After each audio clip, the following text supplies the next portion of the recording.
That's one way. Good morning, everybody, or whatever time of day it is, wherever you are.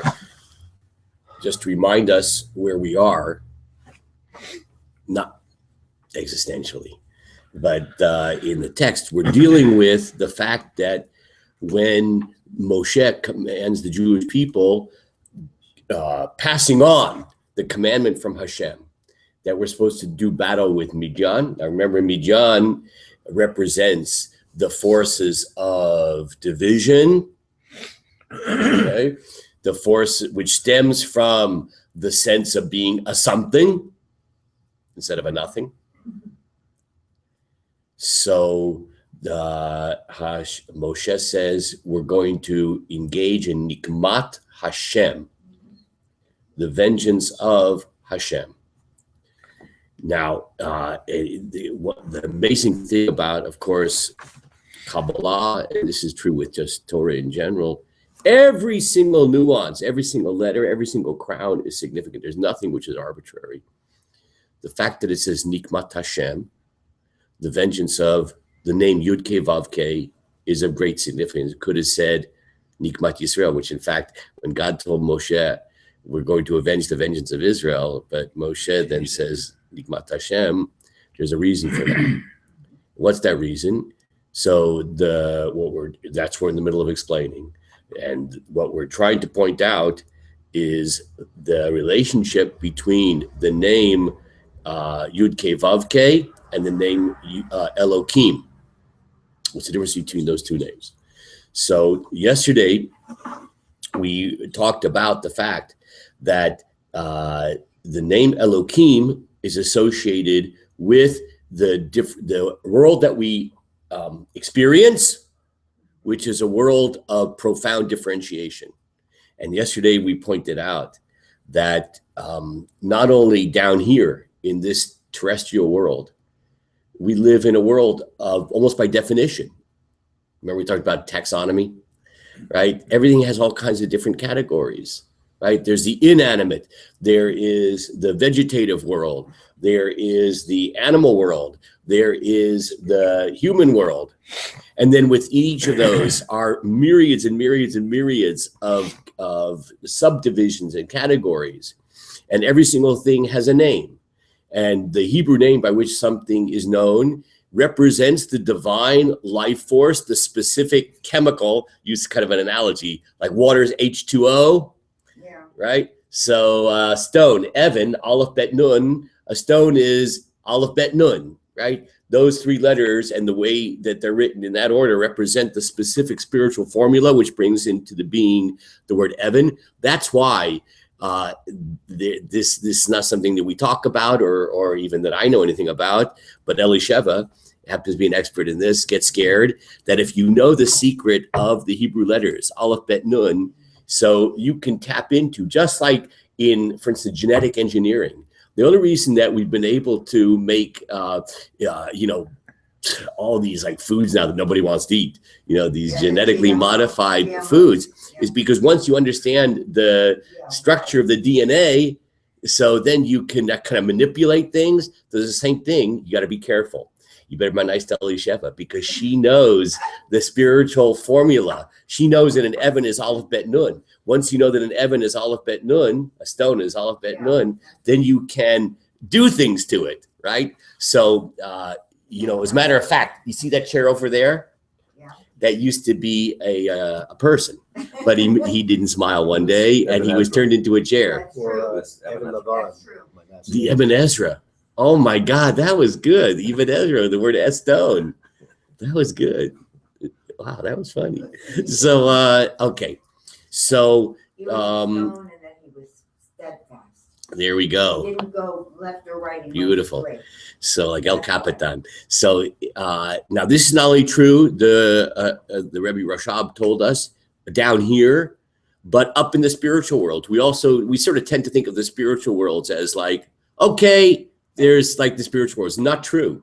That in the spiritual worlds, there's also all kinds of differentiation. This is not a world that we usually are in touch with, but your cats and dogs are perfectly in touch with. Yes, Alicia, we got to speak up so the microphone can hear you. There is a book entitled Tales of the Heavenly Court, and it's Hasidic, and it talks about the yeshivot when we go on to Shemayim. Yeah, there's yeshivot in compartments and categories, and the Zohar talks about this. Right. And I think at the beginning of the Zohar actually talks about Rabbi Shimon Bar Yochai says, all those who want to be in my space up in the higher spiritual worlds, you got to do the following, right? So there's all kinds of compartments and differentiations. That's why we have different names of angels: Ofanim, Chayot, Srafim. The Ofanim, the Chayot HaKodesh, the holy animals. Chayot. That's like sometimes when I used to teach high school, I call them the Chayot HaKodesh, the holy animals. Sometimes they were more the first and latter than the former, but in any case, so that all is associated with the name Elohim.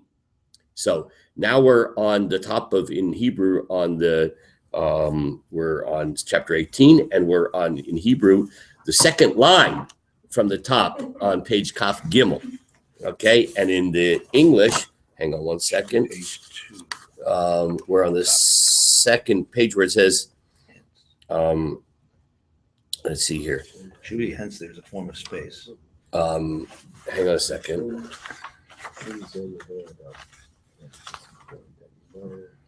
I think we're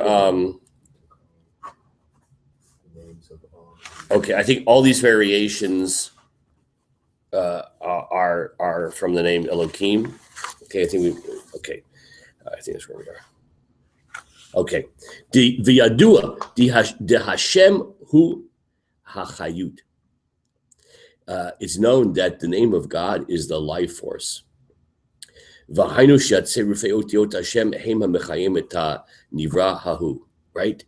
There's nothing that exists. There's nothing that can exist by definition unless there's a divine life force which is engendering it into being at every single moment. That's the whole idea. We mentioned this yesterday of Adam calling things by names, right? It's the name which represents the particular combination of divine life force which brings into being. Right? We just mentioned this because Adam knew the particular chemical spiritual formula, as it were, which brings into being, it's the source of the life of all of those things. It's the particular combination of the letters which brings into being. Is written elsewhere. But these combinations, they are associated with the name Elohim. These life forces, the Aleph force, the Bet force, the Nun force. I just using that as an example. Evan, right? That those three, as an example, life forces, divine energizing forces, cosmic energy forces, they derive from the divine name Elohim. Ukiyadua, as is known, the Elohim hu bichinat olam hadibor. As is known, the name Elohim is an expression of the world of speech. Now, why speech? We often use the metaphor of speech to describe creation, right? When the Torah itself talks about creation, you look in the very beginning of the Torah, what does it say? God spoke, beautiful, God spoke, right? God said, let there be hot dogs. Oh, no, it doesn't say that. It says, let there be light, right? Etc. Speech. Now, why is speech the apt metaphor? Because unless you're Elisheva, most people, like right now, what is Larry thinking? So it's hard to know because it's a level of thought, right? Elisheva happens to know because she has powers. Be careful with what you think in front of her. However, once we articulate, if you want to give something revealed form in terms of our experience, it has to go from the level of thought to the level of speech. So that's why speech, dibur in Hebrew, is an apt metaphor for creation because it brings something from the realm of hiddenness into the realm of being revealed, dibur, speech. And that's associated with the name Elohim. V'lachen nikra ir Elokeinu. That's why we have this expression we find in Tehillim and Psalms, the city of Elokeinu, our God. That's an expression which represents creation, manifest form. Is explained elsewhere. And the multiplicity of the combinations of the letters of speech, which are in the name Elohim, they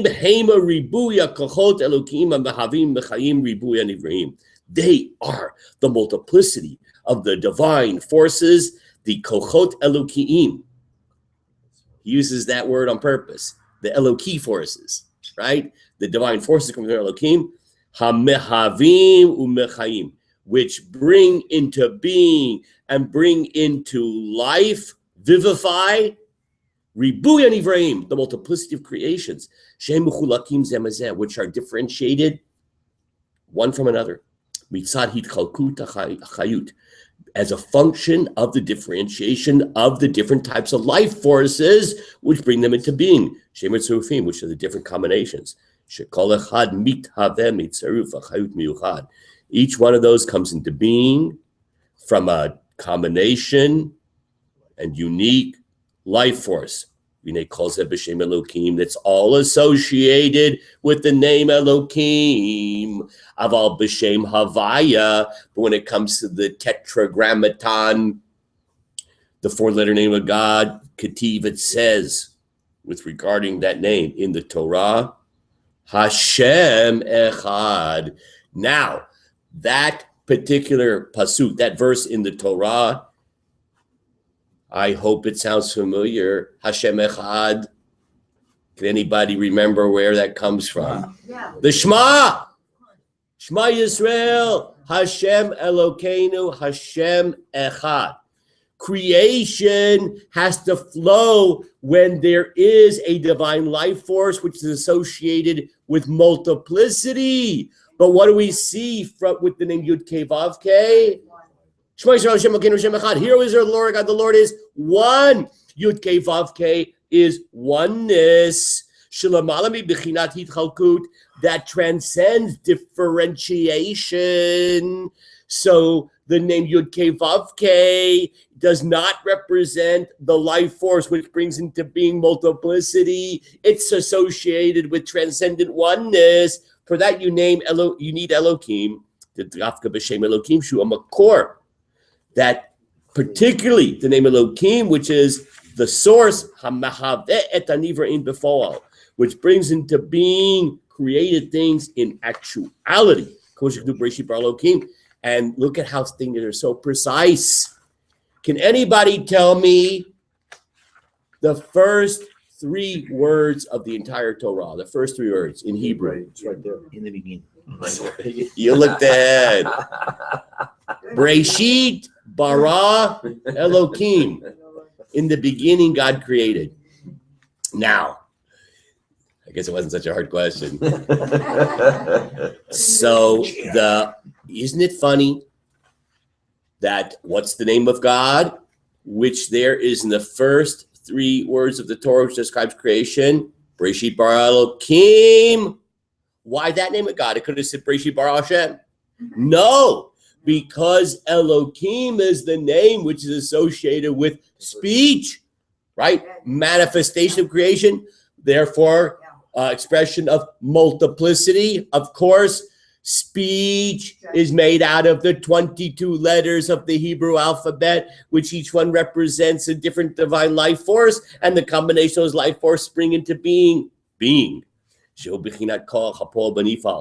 represents the power of being, which brings into that which bees. Also judges. Elohim also. Yeah. Excellent point. You know what judge means? It means to discern. Yeah. To discern means to make a distinction. That's right. And not by the heart, but by the mind. Okay, and we discern with the mind. That's right. That's why in the bracha of the Shmona Esrei, atachonin lanam dat, that God, you grant us intelligence. someplace deep inside. There's intellect. And that's why we make the Havdalah blessing in there, because it represents discernment, differentiation. Thank you. Shayach sham bechinat hitchalkut hatzerufim. So with regards to the name Elohim, that's where there is relevant the notion of differentiation of these powers, lahavot ulachyot, to bring into being and to energize into life. Haval Shem Havaya, but the four-letter name of God, she'eno begeder makor lolamot, that is not in the realm at all of worldliness, of the world, plural, multiplicity, world, plural. Ukiyadua deshem havaya lo haya.